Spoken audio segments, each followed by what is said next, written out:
Hello hello and welcome to the another video of Python series. आज आपके Python series का lecture number 3 है, जिसमें हम पाइथन में यूज होने वाले डेटा टाइप्स के बारे में जानने वाले हैं कि क्या होता है डेटा, उसके टाइप्स कितने प्रकार के होते हैं। पिछले क्लासेस में हमने देखा था कि पाइथन क्या होता है, पाइथन के वेरिएबल्स कैसे बनाए जाते हैं, पाइथन किस तरीके से काम करता है और इसका प्रैक्टिकल हम किस तरीके से करते हैं और प्रैक्टिकल करने के लिए किन चीज़ों की ज़रूरत पड़ती है। तो अगर आपने वो चीज़ें नहीं देखी हैं तो आप जा करके पहले चैनल से उन वीडियोस को देख करके आइए, फिर आगे बढ़ते हैं। अदरवाइज आप सीधे यहाँ पर आएंगे तो चीज़ें थोड़ी सी आपको समझने में परेशानी कर सकती हैं। तो आज हम शुरू करते हैं आपका पाइथन का डेटा टाइप्स। ठीक है, तो ये है आपका पार्ट नंबर 3, जहाँ पर आज कवर करने वाले हम पाइथन के डेटा टाइप्स। ठीक है, तो चलिए शुरू करते हैं आपके पाइथन के डेटा टाइप्स। तो होते क्या है डेटा टाइप्स। ठीक है, तो याद रहे ये हमारा पाइथन डेटा टाइप टॉपिक है, ये काम कैसे करता है या फिर यूज कैसे होता है। तो पाइथन डेटा टाइप्स क्लासिफिकेशन और कैटेगराइजेशन ऑफ डेटा, यानी कि जो डेटा हमने वेरिएबल में अभी तक स्टोर किया था, लाइक आपके नेम का, एज का और आपके लोकेशंस का इन द प्रीवियस क्लासेस। सो वहां पर वो डेटा किस तरीके का है वो पता करने के लिए या फिर वो कितने प्रकार से और हम स्टोर कर सकते हैं, वो आज की क्लास में हम देखने वाले हैं कि क्या होता है हमारा डेटा टाइप्स। ठीक है, तो चलिए शुरू करते हैं आपका। हालांकि आपको बता दें कि हमारा जो पाइथन है उसकी खोज जब उसको बनाया था आपके गाइडो वन रोशन में, या और यहाँ पर आपका 1991 ईयर में इसको लॉन्च करा गया था। ठीक है, ये इनका डेट ऑफ बर्थ नहीं है, ये पाइथन को खोज करने की डेट है। ठीक है, कि इस समय आपका पाइथन खोज हुआ था, तो बनाया गया था। आपके जिन्होंने बनाया था वो है आपके गाइडो वॉन रोशन, गाइडो वॉन रोशन। ठीक है, ये हो गया आपका पाइथन का डेटा टाइप्स का इंट्रो। फिर आते हैं आपके नेक्स्ट पार्ट पर। यहाँ पर देखिए कि व्हाट इज डेटा टाइप्स, क्या होता है हमारा डेटा टाइप्स। ठीक है, तो यहाँ पर प्रॉपर है कि व्हाट इज डेटा टाइप। तो data types are the classification और कैटेगराइजेशन ऑफ डेटा आइटम्स, यानी जो डेटा हम वेरिएबल में स्टोर करते हैं। लाइक यहाँ पर देखेंगे तो नम नाम का वेरिएबल है, इसमें हमने 45 स्टोर किया है।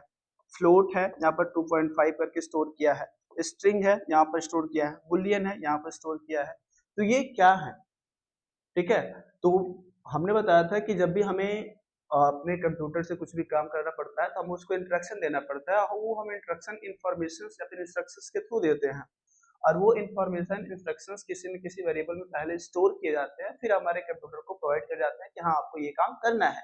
तो यदि डेटा वेरिएबल में स्टोर है तो उस पर किस तरीके का ऑपरेशन परफॉर्म करना है, कि हाँ वो बटन क्लिक का है कि उसको कन्वर्ट कराना है, तो वो पता करने के लिए हमें पता होना चाहिए कि जो डेटा वेरिएबल में स्टोर है वो किस प्रकार का है, जो डेटा वेरिएबल में स्टोर है वो किस प्रकार का है। तो आज की क्लासेस में हम वही डिस्कस करने वाले हैं कि ये कितने प्रकार की होती है। ठीक, तो यहाँ पर है it represents the kind of value that tells what operations can be performed on a particular data। ये बताते हैं यदि आपके डेटा में, यदि आपका जो डेटा वेरिएबल में स्टोर है वो किस प्रकार का है, उसको पता करने के बाद उसको हम उस पर उसी तरीके का ऑपरेशन परफॉर्म करवा सकते हैं।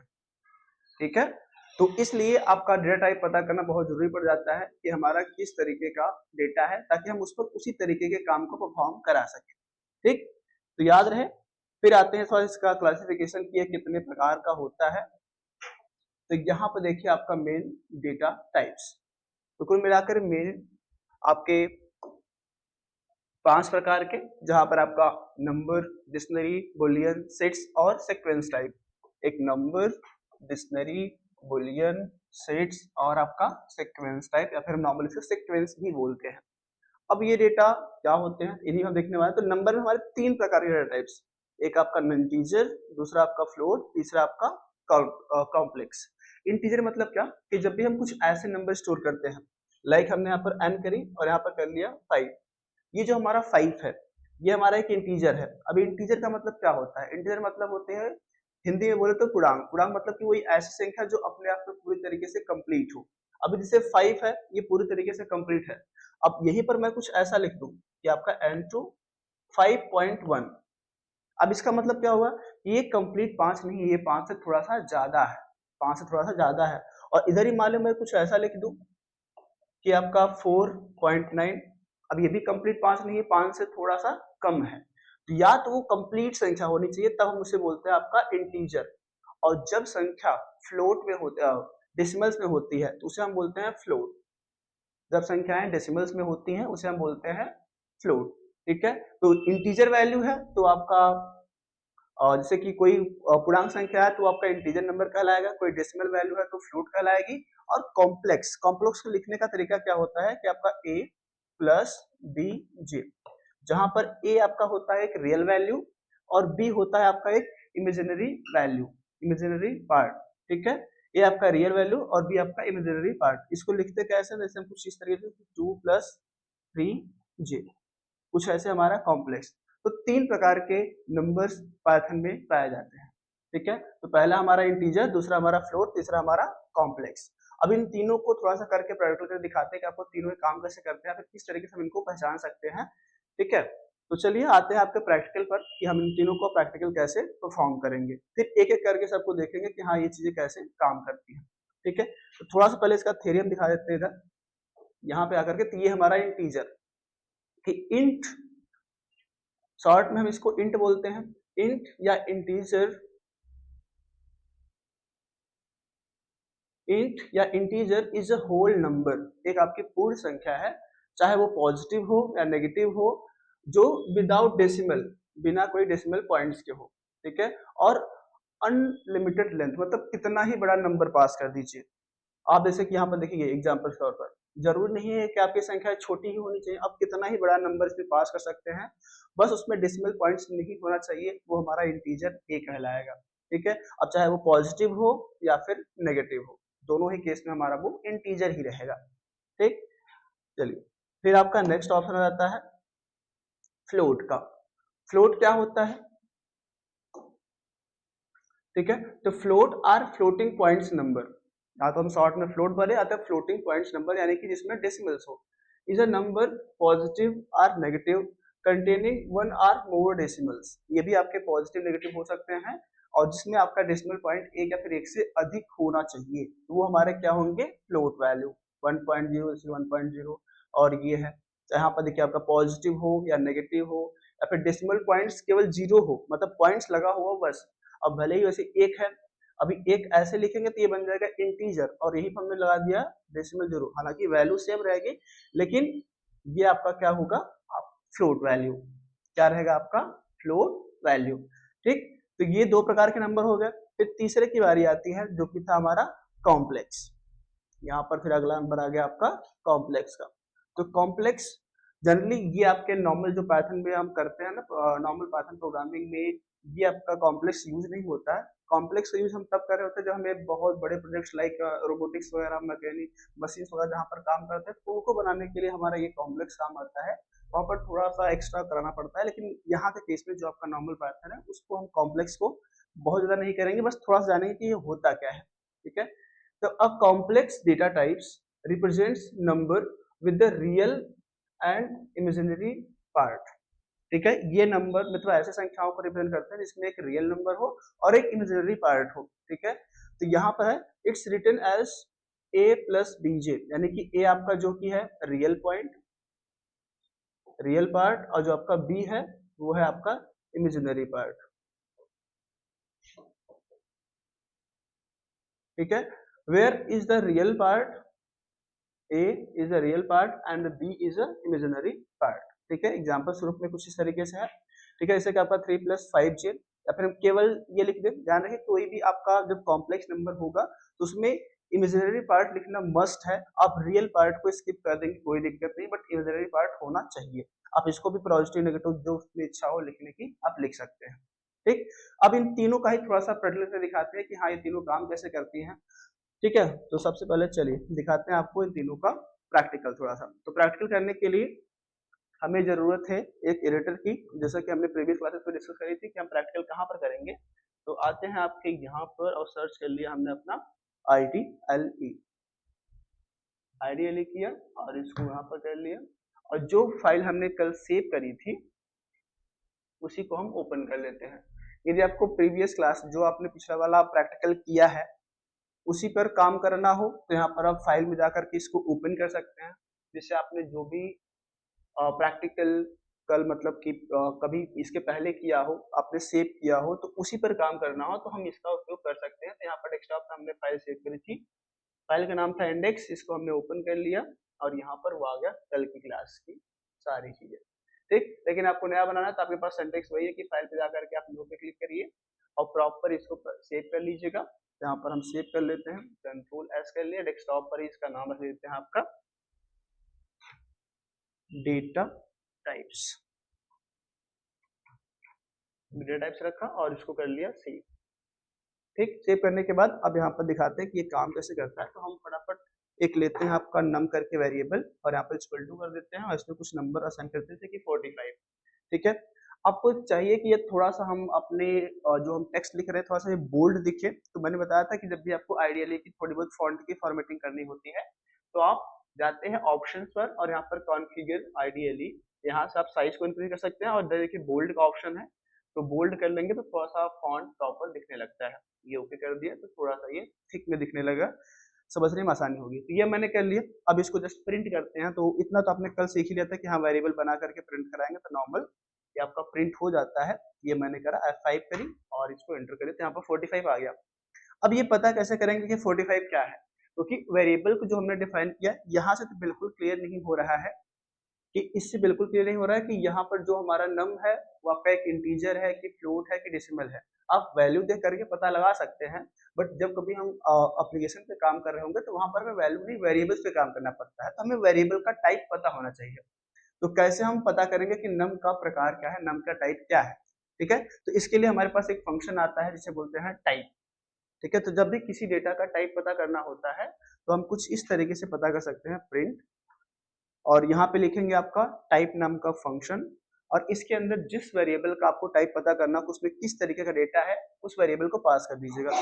जैसे कि हमने कर लिया नम, ये करके इसको F5 कर ली और ये आपका देखिए यहाँ पर आ गया। ठीक है, यहाँ पे लिख करके आ गया कि ये आपका क्या है, कि पहले 45 आपकी ये वैल्यू हो गई, फिर इसका क्लास, क्लास यानी कि डेटा टाइप क्या है, इंट, शॉर्ट में इंटीजर को इंट बोलते हैं। ठीक है, तो ये आपका आ गया इंट। ठीक है, अब ऐसे चेक करते हैं आपका फ्लोट के लिए, फ्लोट के लिए तो हम इसको कट करके यहाँ पर आते हैं बैक, आ गया अपने इनपुट पर अल्ट के साथ टैप करके और यहाँ पर कोई फ्लोट वैल्यू हम असाइन कर लेते हैं, जैसे कि हमारे पास मान लीजिए num2 कर लिया और इक्वल टू करके यहाँ पर कोई भी संख्या हमने की 74 पॉइंट्स कुछ भी ऐसे असाइन कर ली। अब इसको जस्ट चेक करते हैं, तो हमने पहले प्रिंट कर ली, प्रिंट करके और यहाँ पे लिखा आपका num2 एंड इसको भी रन कराएं तो नॉर्मली ये प्रिंट कर देगा। लेकिन हालांकि इसके साथ टाइप भी चेक करना हो तो इधर भी आप टाइप भी चेक कर सकते हैं। यहाँ पर जाकर के आप लिखेंगे टाइप और इसके अंदर ही डाल देंगे नम। ठीक है, तो कल हमने देखा था कि जब प्रिंट के अंदर हमें एक से ज्यादा स्टेटमेंट को एग्जीक्यूट करना होता है तो हम कॉमा करके एक से ज्यादा स्टेटमेंट लिख सकते हैं और उसको रन कराएंगे तो प्रॉपर ये काम करेगा। ठीक है, तो यहाँ से हमने कर लिया 5 और यहाँ पर देखिए ये आ गया आपका नीचे, कहाँ गया क्लास इन फ्लोट, सेव नहीं हुआ क्या, अच्छा यहाँ पर num2 रहेगा और इसको रन कराया तो यहाँ पर देखिए ये आपका आ गया फ्लोट, ये आपका 74 और इसका क्लास क्या है आपका फ्लोट। ठीक, तो ये था आपका इंटीजर और फ्लोट का। अब ऐसे ही कॉम्प्लेक्स का भी देख लेते हैं कि कॉम्प्लेक्स कैसे काम करेगा। चलिए एक वेरिएबल बनाते हैं उसके लिए भी और यहाँ पर रख लिया num3, अब इक्वल टू करके यहाँ पर डाल दिया आपका कोई कॉम्प्लेक्स वैल्यू लाइक 2 + 3j, ये कर ली और इसको भी प्रिंट करते हैं, प्रिंट करके आपका num3 और कॉमा टाइप num3 और इसको रन करा दिया और यहाँ पे देखेंगे आपका इसका भी आ गया कि ये हमारा कॉम्प्लेक्स है। अब जैसे कि मैंने बताया कि जो आपका कॉम्प्लेक्स होता है इसमें दो पार्ट होते हैं, एक आपका रियल वैल्यू, एक आपका इमेजिनरी पार्ट। अब इसको निकाल के चेक करना कि हाँ एक्चुअल में चीजें होती भी कि नहीं, तो इसके लिए भी हम चेक कर सकते हैं। इसके लिए प्रॉपर इसमें फंक्शंस होते हैं, बने होते हैं। तो जब हमें चेक करना हो कि किसी भी कॉम्प्लेक्स का रियल पार्ट कितना है तो हम ऐसे कुछ प्रिंट कर सकते हैं, प्रिंट और यहाँ पर लिख लेते हैं थोड़ा सा रियल पार्ट, ये करके यहाँ पर ये किया और इसको क्लोज किया और यहाँ पर जो हमारा कॉम्प्लेक्स वेरिएबल है उसको ले लिए यानी कि num3 डॉट और यहाँ पर कर लेंगे आपका रियल। इसे करने से क्या होगा कि ये हमारे इस कॉम्प्लेक्स वेरिएबल से जो रियल वाला पार्ट होगा यानी कि 2 हमें दे देगा। इसको हमने रन करा दिया और यहाँ पे देखेंगे तो आपका ये 2.0 जो आपके कॉम्प्लेक्स का रियल पार्ट था वो 2.0 मिल गया।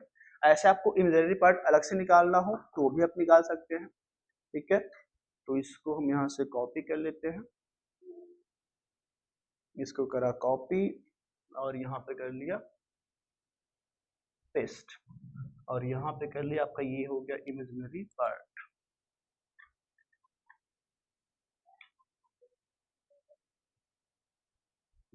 और यहाँ पर लिख लिया आपका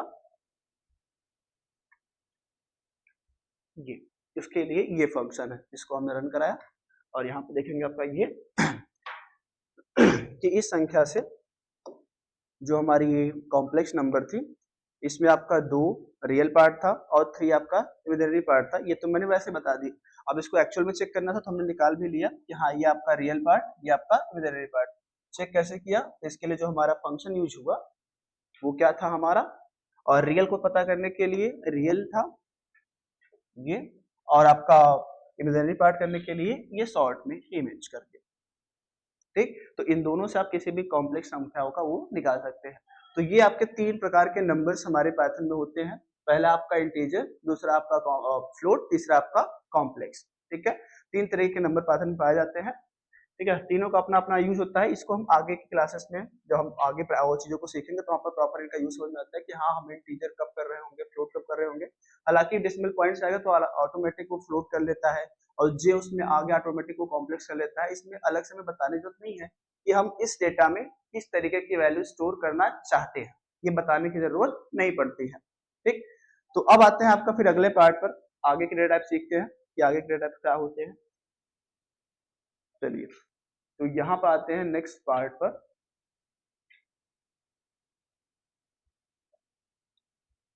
इसको क्या हो गया, नेट स्टॉप हो गया, थोड़ा सा रुकिए। तो ये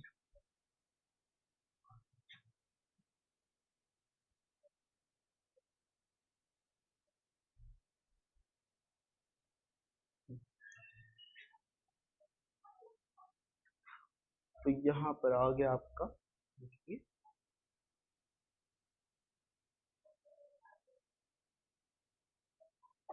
ठीक। ये कवर करने के बाद अब आपका तीसरा मिल जाता है आपका, ये इंटीजर हो गया, फ्लोट हो गया, कॉम्प्लेक्स हो गया, नाउ डिक्शनरी। अभी डिक्शनरी क्या होता है, ठीक है। डिक्शनरी का मतलब कि जब भी हमें डेटा को कीज और वैल्यूज के पेयर में लिखना होता है तो हम यूज करते हैं डिक्शनरी का। यानी कि जैसे आपके पास कोई ऑब्जेक्ट है, कोई ऑब्जेक्ट मतलब कोई एक टॉपिक है, उस टॉपिक से संबंधित जितने भी डेटा है उनको एक बार में स्टोर करना हो, एक साथ में करना हो, तो उसके लिए हम अपना ये डिक्शनरी उपयोग करते हैं। तो यहाँ पे देखेंगे तो हमारा dictionary are the used to store data values in key value pairs. जब भी डेटा करेंगे तो इसमें इस वाले पार्ट को बोलते हैं की और ये वाला हमारा होता है वैल्यू। ये वाला हमारा क्या होता है की और ये वाला होता है हमारा वैल्यू, ठीक। ये हमारे नॉर्मल वेरिएबल की तरह काम करते हैं और ये उसकी वैल्यू बनती है, ठीक है। हालांकि इस पूरे डेटा को हम एक वेरिएबल से एक्सेस कर रहे हैं दिस सिलेक्ट करके। अब इसमें क्या करें, जैसे कि हमारे पास कोई कार है, कार का सारा उसका ब्रांड क्या है, उसका मॉडल क्या है, वो कब लॉन्च हुआ था, उसका सारा डिटेल कर लिया। तो ऐसे ही आपके पास कोई ऑब्जेक्ट हो, उस ऑब्जेक्ट से संबंधित जितने भी डिटेल्स होते हैं उनको हमें एक साथ स्टोर करना हो तो हम अपना डिक्शनरी का उपयोग करते हैं। उसको अलग अलग स्टोर करने की बजाय डिक्शनरी करते हैं, ठीक है। तो एक बार इसको करके दिखाते हैं कि डिक्शनरी कैसे काम करता है, कैसे प्रैक्टिकल फॉर्म होगा, ठीक। तो आते हैं आपके प्रैक्टिकल क्लास में और देखते हैं ये कैसे काम करेगा, ठीक है। तो यहाँ पे आ गए और यहाँ पे देखते हैं आपका डिक्शनरी, ठीक है। तो कल की क्लास में बताया था कि जब भी हमें बहुत सारी लाइनों को साथ में कमेंट करना होता है तो हम यूज करते हैं आपका मल्टी लाइन कमेंट, और इसको अप्लाई करने का सिंटेक्स क्या होता है कि आप ट्रिपल सिंगल कॉर्ड या फिर ट्रिपल डबल कॉर्ड से इसको कर सकते हैं। तो करके दिखाते हैं एक बारी। तो स्टार्टिंग में जाकर के हमने लगा लिया ट्रिपल सिंगल कॉर्ड्स और लास्ट में कर लिया आपका ट्रिपल सिंगल कॉर्ड्स। ये हो गया मल्टी लाइन कमेंट। अब आते हैं यहाँ पर देखते हैं डिक्शनरी। अब जैसे कि मान लीजिए हमारे पास कोई स्टूडेंट है, अब उसका इन्फॉर्मेशन स्टोर करना है, लाइक उसका नेम क्या है, उसका एड्रेस क्या है, उसका मार्क्स क्या है, उसका मोबाइल नंबर क्या है। अब इसको अलग अलग स्टोर करने की बजाय हम इसको साथ में कर सकते हैं। तो हम यहाँ पर बनाएंगे वेरिएबल स्टूडेंट इन्फो करके, यहाँ पर मैंने करा और इन्फो और इसको इक्वल टू करके ये कर्ली ब्रेसेस और यहाँ पर आ गया। ठीक है, तो जब भी आपको कीज देने होंगे तो आपको यूज करना पड़ेगा आपका डबल कॉट्स। तो यहाँ पर रख लिया, मान लीजिए इसका नेम, स्टूडेंट का आपका नेम क्या होगा, फिर ये किरा, फिर कॉमा करके इसका नेम ऑफ फंक्शन, जैसे कि हमारा हो गया अमन। और जब आपका एक डेटा, आपने डिक्शनरी में एक डेटा कंप्लीट कर ली, अगला डेटा लिखने के लिए तो आपको कॉमा लगाना पड़ेगा और फिर आप अगला डेटा असाइन कर सकते हैं। तो नेम हो गया, ऐसे मान लीजिए हम यहाँ पर एड्रेस करते हैं, तो एड्रेस के लिए मैंने कर ली और यहाँ पर लिखा आपका प्रयागराज, प्रयागराज, ये कर ली। फिर कॉमा करके आपको इसका अगला डेटा लिखना है, फिर यहाँ पर कॉमा करिए, यहाँ पर लिखिए, जैसे कि मैंने लिख लिया आपका मार्क्स, और ये मार्क्स करके इसमें हमने स्टोर कर दी। और मार्क्स की वैल्यू हमने फ्लोट में असाइन कर दी। तो कल अभी मैंने देखा कि जब हमें फ्लोट वैल्यू करनी होती है या फिर नंबर डेटा वेरिएबल में आपको स्टोर करना हो तो नंबर के लिए आपका ये डबल कॉट्स यूज में नहीं आते हैं। आपका डबल कॉट यूज में तभी आता है जब हम कोई भी टेक्स्ट लिख रहे होते हैं या फिर कोई भी स्ट्रिंग लिख रहे होते हैं, तब आपका ये डबल कॉट्स यूज में आता है। फिलहाल यहाँ पर हम केवल नंबर लिख रहे हैं तो नंबर के लिए हमारा कोई भी डबल कॉट्स वगैरह नहीं लगता। और जब आपका डेटा इनफ हो जाए, मतलब इसके बाद कोई डेटा आपको नहीं लिखना है, तो लास्ट में आपको कॉमा लगाने की जरूरत नहीं है।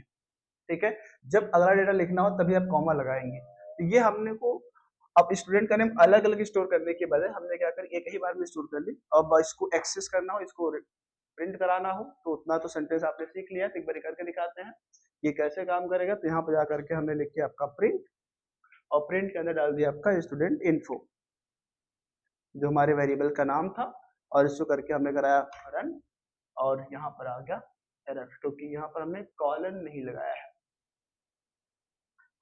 ये कुछ इस तरीके से, और ये इसको कर लिया रन, तो ये आपका आ गया इधर। ठीक है, ये आपका देखिए प्रॉपर डिक्शनरी, यहाँ के नेम, अमन, एड्रेस, प्रयागराज और मार्क्स उसका ये आ गया। अब इसका टाइप चेक करना हो तो टाइप चेक करने के लिए आपका सिंटेक्स जो होता है, यहाँ पे करके आप लिखेंगे आपका टाइप इक्वल टू, टाइप के अंदर आपके दे दिया हमने वेरिएबल्स को, लाइक हम इसको कॉपी पेस्ट कर लेते हैं फटाफट।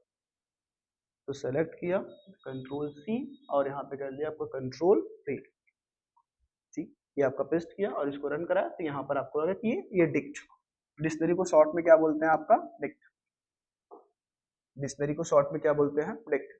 अब से ठीक है, मान लिया मैं डेटा तो स्टोर कर ली, अब मान लीजिए किस डिक्शनरी में से हमें केवल नेम को एक्सेस करना हुआ या फिर केवल मार्क्स को एक्सेस करना हुआ, तब कैसे करेंगे। क्योंकि इसके पहले जो अभी तक हमने किया था उसमें एक वेरिएबल में एक बार में एक ही डेटा स्टोर करी थी। यहाँ पर देखेंगे, ऊपर देखेंगे तो यहाँ पर देखिए हमने इस नम नाम के वेरिएबल में एक ही डेटा स्टोर करी कि 45, इसमें ये करा है और इसमें ये इतना ही कर ली है। लेकिन जब हमने डिक्शनरी यूज करी तो एक वेरिएबल के अंदर हमने कई सारे इन्फॉर्मेशन स्टोर कर लिए। तो जब मान लीजिए हमें कभी इसको यूज में लाना हुआ, अपने प्रैक्टिकल प्रोग्राम से इसको यूज करना हुआ, तो हमें जरूरी नहीं कि हमें सारे डेटा की जरूरत पड़ेगी। हमें मान लीजिए केवल उसका नेम निकालना हुआ या फिर केवल एड्रेस निकालना हुआ या फिर केवल मार्क्स निकालना हुआ, तो उनको सिंगल सिंगल कैसे एक्सेस करेंगे, तो वो देखते हैं अगले सेंटेक्स में। ठीक है, यहाँ पर नीचे आकर के बस आपको करना क्या है, यहाँ पर लिख लीजिएगा प्रिंट, और इसके अंदर आपके वेरिएबल का नाम ये, और यहाँ पर ब्रैकेट्स थोड़ा सा उल्टा होगा और ये यहाँ पर रखिए। अब इसके अंदर लगाइएगा आप स्क्वायर ब्रैकेट, और इस स्क्वायर ब्रैकेट के अंदर आपको पास करना है आपके कीज के नाम, जो की वैल्यू आपको निकालना, लाइक ए नेम निकालना है तो आप नेम लिखेंगे, एड्रेस निकालना है तो एड्रेस लिखेंगे, मार्क्स निकालना है तो मार्क्स लिखेंगे। यहाँ पर हम लिख लेते हैं आपका नेम, हमें नेम पता करना है और इसको हमने करी क्लोज, और यहाँ पर ब्रैकेट्स कर लिया बंद, और फिर इसको रन करा दिया, और यहाँ पर देखेंगे आपका प्रॉपर नेम आ गया। ऐसे ही आप उसका एड्रेस भी और लोकेशन और मार्क्स भी निकाल सकते हैं। इसको कॉपी करके यहाँ पे आया और यहाँ पर हमने कर लिया पेस्ट, और यहाँ पे कर लिया आपका एड्रेस,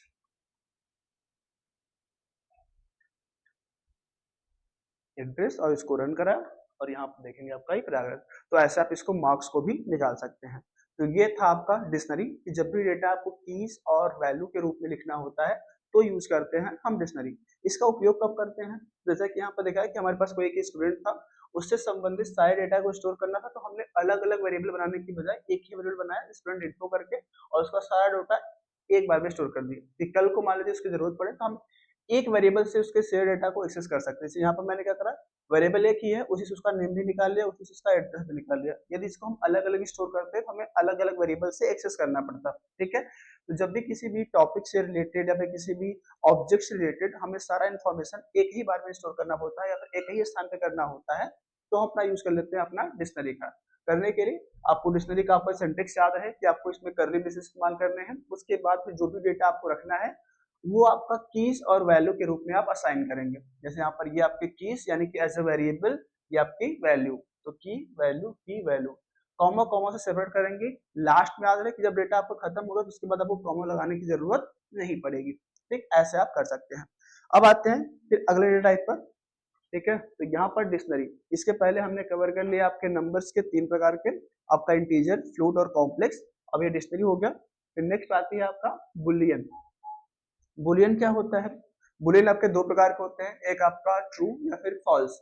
यहाँ पर लिखा है कि जब भी हमें अपने पाइथन प्रोग्राम में किसी 2 वेरिएबल या फिर 2 वैल्यू को कंपेयर करना होगा, यहाँ पर कि when you compare two value the expression evaluate and Python returns boolean answer. अब बुलियन का मतलब क्या होता है? या तो सही या तो गलत, या तो ट्रू या तो फॉल्स, ठीक है। तो जब हम किसी भी वेरिएबल को या फिर किसी भी वैल्यू को कंपेयर करते हैं तो हमारा पाइथन रिटर्न करता है बुलियन वैल्यू। और बुलियन वैल्यू केवल 2 होती हैं, या तो वो ट्रू होंगी या तो वो फॉल्स होंगी।